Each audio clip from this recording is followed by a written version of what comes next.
माउसी लो निद माउसी आसिलुनी बोली धन रुषिछि फेरिबा बाटकु चाहि बसिछि बजाई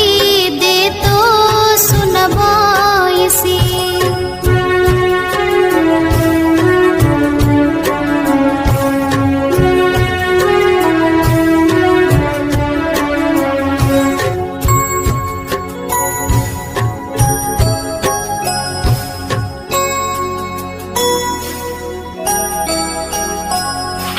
बुझाइले जेते